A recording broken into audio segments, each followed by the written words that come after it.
നമസ്കാരം. പതിരും കതിരും.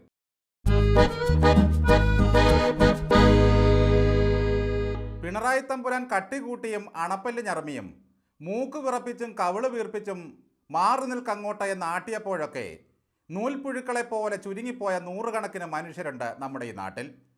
ആ ആട്ടൊക്കെ ദേവസംഗീതം പോലെ കേട്ടാണ് കമ്മികൾ ആനന്ദിച്ചത്. പിണറായി വിജയൻ കാരണം അപമാനത്തിൻ്റെ തീച്ചുളയിൽ വീണവർ ഒരുപാടുണ്ട്. നാട്ടിലിറങ്ങി നടക്കാൻ കഴിയാത്തവരുണ്ട്. തലയിൽ മുണ്ടിടേണ്ടി വന്നവരുണ്ട്. പിണറായി വിജയൻ ആട്ടിയിറക്കിയ വർഗം എന്ന ലേബലിൽ മാധ്യമപ്രവർത്തകർ കമ്മികളുടെ മുന്നിൽ ചൂളിപ്പോയ അനുഭവങ്ങളുണ്ട്.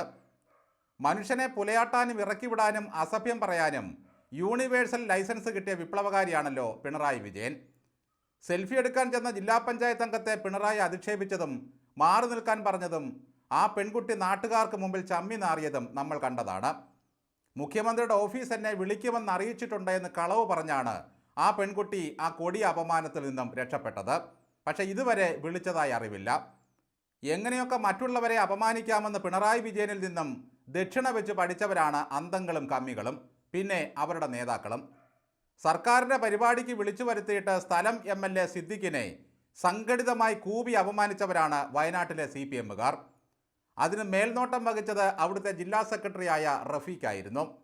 അന്ന് സിദ്ദിഖ് പറഞ്ഞത് ആ കൂവൽ വേദനയുണ്ടാക്കിയെന്നാണ്. ഈ മണ്ണ് ആരെയും കൂവാനുള്ള മണ്ണല്ല എന്നും അദ്ദേഹം പറഞ്ഞു. നോക്കണേ കാലത്തിൻ്റെ ഒരു കാവ്യനീതി. അതേ മണ്ണിൽ വെച്ച് തന്നെ സിദ്ദിഖിനെ കൂവാൻ കൊട്ടേഷൻ കൊടുത്തവനെ അപമാനത്തിൻ്റെ പടുകുഴിയിലേക്ക് തള്ളിയിട്ട് കളഞ്ഞു അവരുടെ സ്വന്തം ഇക്ക മമ്മൂക്ക. ടൗൺഷിപ്പ് കാണാൻ ആരെയും അറിയിക്കാതെ ചെന്നതാണ് മമ്മൂട്ടി. അപ്പോഴേക്കും എവിടെയും ആളാകാൻ കുടപിടിച്ച് നടക്കുന്ന മീശമാധവനിലെ കൊച്ചിൻ ഹനീഫയുടെ പിടലിയെ പോലെ ചാടിച്ചെന്നിരിക്കുന്നു CPMൻ്റെ ജില്ലാ സെക്രട്ടറി റഫീഖ്. അയാൾ മമ്മൂട്ടിയെ അങ്ങ് ഏറ്റെടുത്തു. മമ്മൂട്ടിക്ക് അരികിലേക്ക് ആരാധനയോടെ എത്തിയ മനുഷ്യരെ അയാൾ തള്ളിമാറ്റുന്നു. എല്ലാവരോടും മാറി നിൽക്കാൻ ആജ്ഞാപിക്കുന്നു. ഞാനും എൻ്റെ പാർട്ടിയും അഭിമാന പുരസ്സരം അവതരിപ്പിക്കുന്ന മമ്മൂട്ടി ഇതാ എനിക്കൊപ്പം എന്ന മട്ടിലായി നേതാവിൻ്റെ ഇടപെടൽ. മമ്മൂട്ടി എങ്ങോട്ട് രണ്ടടി വെച്ചാലും ഇടത് കൈ തട്ടുന്ന പരുവത്തിന് റഫീഖുണ്ട്. എല്ലാവരും ഒന്ന് മാറി നിൽക്ക്, മമ്മൂട്ടി സ്വല്പം കാറ്റ് കൊള്ളട്ടെ എന്നായി. സഹികെട്ട മമ്മൂട്ടി ചോദിച്ചു, താൻ എന്തിനാടോ എപ്പോഴും എൻ്റെ കൂടെ നിൽക്കുന്നത്? ഞാൻ നിങ്ങൾക്ക് വേണ്ടി വന്നതാണെന്ന് കരുതില്ലേ ആളുകൾ? മമ്മൂട്ടി അത് രഹസ്യമായി പറഞ്ഞതാണെങ്കിലും ചാനലുകാരുടെ മൈക്കിലൂടെ അത് പുറം ലോകം കേട്ടു. പണ്ട് സുധാകരൻ സതീശനെ തെറി വിളിച്ചതും രഹസ്യമായിട്ടായിരുന്നു. റഫീഖിന് മമ്മൂട്ടിയുടെ ആ പെരുമാറ്റം കടുത്ത ആഘാതമായി. ആശാൻ പതിയെ പുറകോട്ട് മാറി. അപ്പോഴും പ്രശ്നം തീരുന്നില്ല. കാറിൽ കയറിയ മമ്മൂട്ടി ചാനലുകാരോട് പറഞ്ഞു, ഇത് ജനങ്ങൾ സർക്കാരിന് നൽകിയ പണം കൊണ്ട് നിർമ്മിച്ച ടൗൺഷിപ്പാണ്. ഈ പണം നമ്മൾ ഓരോരുത്തരുടെയുമാണ്. അപ്പോൾ ഇടതുപക്ഷ സർക്കാരിൻ്റെ വിജയമാണ് അല്ലേ എന്നായി ഒരു മാധ്യമ പ്രവർത്തകൻ. അതെനിക്കറിയില്ല, ജനങ്ങളുടെ പണമാണ്. പിണറായി വിജയൻ്റെ ആയിരപ്പറ കണ്ടം വിറ്റ് കിട്ടിയ കാശിന് പണിതല്ല ചൂരൽമലയിലെ ആ ടൗൺഷിപ്പ്. നാട്ടുകാരെല്ലാം കൂടി അധ്വാനിച്ചും കുടുക്ക പൊട്ടിച്ചും കൊടുത്ത 800 കോടിയാണ്. അതുകൂടി കേട്ടതോടെ കമ്മികളങ്ങ് ഇളകി. മമ്മൂക്ക അഹങ്കാരിയും ജാടക്കാരനുമായി. ഞങ്ങളുടെ പാർട്ടി സെക്രട്ടറി അല്ലാതെ വേറെ ആരാ അവിടെ നിൽക്കേണ്ടതെന്നായി.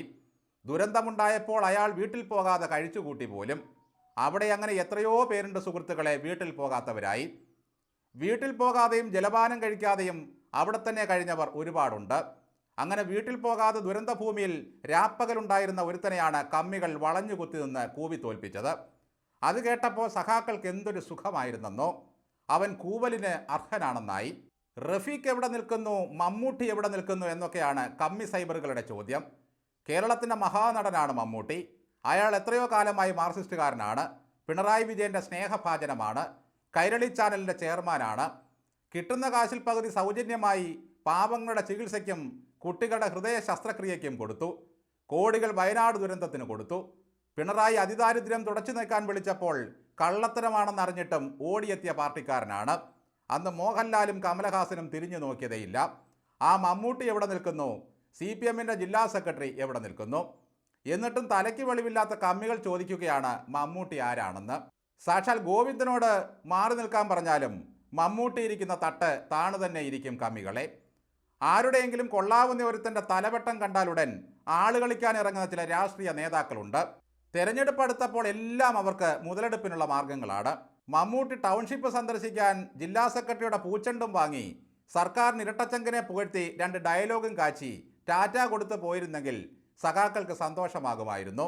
എന്തിനേറെ ദുരന്തമുഖത്തേക്ക് സൈനികൻ്റെ വേഷമിട്ട അന്ന് മോഹൻലാൽ ചെന്നതുപോലും സഖാക്കൾക്ക് സുഖിച്ചിരുന്നില്ല. കാരണം എല്ലാത്തിൻ്റെ ഉത്തരവാദിത്വം ഡിവൈഎഫ്ഐക്കായിരുന്നല്ലോ. എന്തൊരാക്ഷേപമായിരുന്നു. ഇപ്പോൾ പിണറായിയുടെ റോബിൻ പട്ടിയുടെ വിശേഷങ്ങളും ഗീതാ ശ്ലോകവും മോഹൻലാലിലൂടെ പുറത്തു വന്നതോടെ അന്തങ്ങൾക്ക് ലാലേട്ടൻ മതി. മമ്മൂട്ടിയെയും ഒരു പാർട്ടി സെക്രട്ടറിയെയും തമ്മിൽ താരതമ്യം ചെയ്യുന്ന ഇവരുടെ ഭാഷയാണ് ഭീകരം. പിണറായിയോട് പറഞ്ഞ് ഇന്ന് തന്നെ മമ്മൂട്ടിയെ കൈരളി ചാനലിൻ്റെ ചെയർമാൻ പദവിയിൽ നിന്നും ഇറക്കി വിടണം. കൈരളിയിൽ അടുത്ത ഓണത്തിന് വല്യേട്ടൻ സിനിമ കാണിക്കരുത്. ചില കമ്മികൾ പറയുന്നത് ഇയാൾക്ക് പ്രായമായി പെരുമാറാൻ അറിയില്ല എന്നാണ്. എന്നുവെച്ചാൽ പിണറായി വിജയനേക്കാൾ ഒരു 10-15 വയസ്സിന് മൂത്തതാണല്ലോ മമ്മൂക്ക. നാട്ടുകാർ കൊടുത്ത 800 കോടിയിൽ നിന്നും 200-300 കോടിയോ എടുത്ത് 135 വീട് വെച്ച് കൊടുത്തു. ബാക്കി തുകയെപ്പറ്റി ആർക്കും അറിയില്ല. ഇതെല്ലാം ഞങ്ങളുടേതാകുന്നു, മമ്മൂട്ടി ഞങ്ങളുടേതാകണം, താൻ അങ്ങോട്ട് മാറി നിൽക്കുക എന്ന് പറഞ്ഞെങ്കിൽ അതിൽ ഒരു തെറ്റുമില്ല. ഞാൻ നിങ്ങളുടേത് മാത്രമല്ല എല്ലാവരുടേതുമാണ്. അതാണ് ആ വാക്കുകളുടെ സന്ദേശം. മമ്മൂട്ടി ഇടത്തോട്ടും റഫീഖ് വലത്തോട്ടും മുണ്ടെടുക്കുന്നു എന്ന് പോലും കമ്മികൾ പ്രചരിപ്പിക്കുകയാണ്. അപ്പോൾ റിയാസ് മുണ്ടെടുക്കുന്നത് എങ്ങോട്ടാ കമ്മികളെ? പിണറായി പറയുന്നത് വെച്ച് നോക്കുമ്പോൾ അവരുടെ 14 ഒരു പാർട്ടി സെക്രട്ടറിക്ക് കിട്ടിയത് ഒട്ടും കൂടുതലല്ല. മമ്മൂട്ടിയുടെ സിനിമ കേരളത്തിൽ റിലീസ് ചെയ്യണമോ എന്ന് പോലും ഇനി ഡിവൈഎഫ്ഐ തീരുമാനിക്കുന്ന അവസ്ഥയായി. കിണർകോലുമാണ് മമ്മൂക്കയെ ചീത്ത വിളിപ്പിക്കുന്നതിൻ്റെയും പിന്നിൽ പ്രവർത്തിക്കുന്നത്. എല്ലാത്തിനും പാലമാകുന്ന ബ്രിഡ്ജാസ് ഉണ്ടല്ലോ ഇവിടെ. എത്രയും പെട്ടെന്ന് ഇടപെട്ട് കമ്മികളിൽ നിന്നും മമ്മൂക്കയെ രക്ഷിക്കണമേ.